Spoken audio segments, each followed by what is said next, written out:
ကဲအခုတော့မိုးလင်းပြီဆိုတော့ဟိုဘက်တောင်ရဲ့ခြံကိုလည်းမြင်ရပြီပေါ့နော်ဒါဧကနဲ့တွက်မှဆိုလို့ရှိရင်ဟိုဘက်တောင်နဲ့ဒီဘက်တောင်နဲ့ဒါစီဧကပဲရှိတယ်နော်ဒါတောင်ကုန်းမှာဆိုတော့ဒီမြေပြန့်နဲ့မတူလို့ခုဒီမှာတစ်ချက်ကြည့်ပါဒါအကန့်ကူးထားတာဒီအကန့်ဆက်တဲ့ဟာပေါ့နော်တော့တစ်ချက်ပြပါမယ်ဥမာဒီပြင်ဟာဆိုလို့ရှိရင်ပေါ့နော်ဒါဒီကောင်ကဒီပင်မပေါ့နော်အစမှာဆိုလို့ရှိရင်ဒီကောင်ပင်မဒါအကန့်ကူးပြီးမှဒါအခုကျွန်တော်ထားရမှာကဒီကောင်လေးဖြစ်ပါတယ်ဒီပင်လေးထားမှာဖြစ်ပါတယ်ဒီကောင်ကျွန်တော်ဖြတ်ပလိုက်ရမှာဖြစ်ပါတယ်ဒီကောင်တည်သွားပြီခုဒီပင်က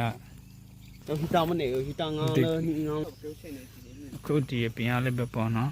ဒါခုမှစိုက်တာဆိုတော့အကောင်လုံးကဒီမှာဆက်ပြီးသားပင်တွေဖြစ်တယ်ဆက်ပြီးသားမို့လို့ဒီပင်ကိုကျွန်တော်ဖြတ်ရမယ်ဒီကောင်ပဲထားမှာဖြစ်တယ်ဒီပင်ကကျွန်တော်ဒီမလေးမှာခေါ်တာကပလက်တောင်းလို့ခေါ်တယ်ဒီပင်နာမည်ပလက်တောင်းပဲဒီကနော်ဒါမူဆာခိုင်းနေမတူဘူးဒူရဲ့ပင်ကအမျိုးမျိုးရှိတယ်ပေါ့နော်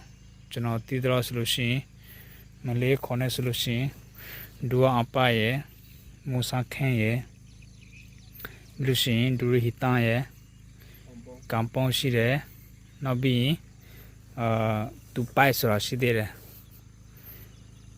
ပေါ့နော်ဒါစေးကြီးဆုံးကတော့ကျွန်တော်ဒီမူဆာခိုင်းတဲ့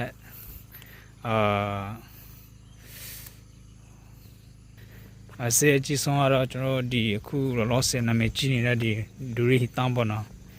အလုံးဝဝိုင်းလေးမျိုးလေးခုဒီကောင်လေးပဲအကုန်လုံးဆက်ထားတာဖြစ်ပါတယ်ဒါတခုစီကျွန်တော်ပြန်ဖြတ်ရမှာဖြစ်ပါတယ်ဒါပေါ့နော်ဒီအရင်ကအပင်မကိုကျွန်တော်ဖြတ်ပြီးဒီဆက်ပြီးသားဟာတွေကိုကျွန်တော်ထားရမှာဖြစ်ပါတယ်ဒါဆေးဖြန့်ပေးရမှာပေါ့လေ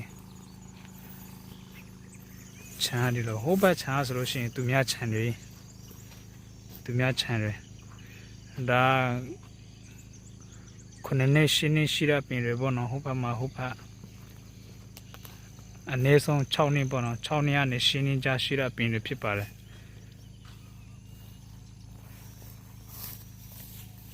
ကောင်းလုံး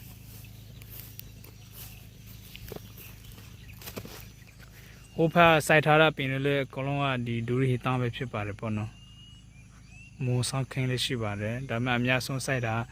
ဒူရီဟီတန်နဲ့မူဆောင်ခင်းပဲများပါတယ်ခင်ဗျာဒါခုမှစိုက်တဲ့ခြံတီးဆက်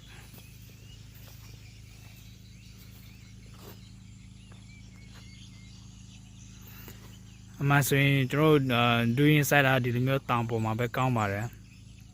မြေပြန့်မှာစိုက်လို့ရှိရင်အရန်ကိုရေခိုပြီးမှအပင်အနာတွေဖြစ်တာများတာပေါ့နော်ဆိုတော့ဒီတောင်မှာစိုက်လို့ရှိရင်ကျွန်တော်ဒီဘယ်လိုပြောမလဲနေအောင်ခြေလေးရတယ်လို့ကျွန်တော်တို့ရေပေးတာကျွန်တော်လူကိုယ်တိုင်ပေးတဲ့ရေပဲလိုတာသူ့ဟာသူအမြဲတမ်းရေတောက်လို့ရတဲ့နေရာဒေသမှာသူတို့ကမကြိုက်ဘူးပေါ့နော်တိတ်ပြီးတော့အကောင်လုံးဒီလိုမျိုးတောင်မှာပဲများတယ်စိုက်တာ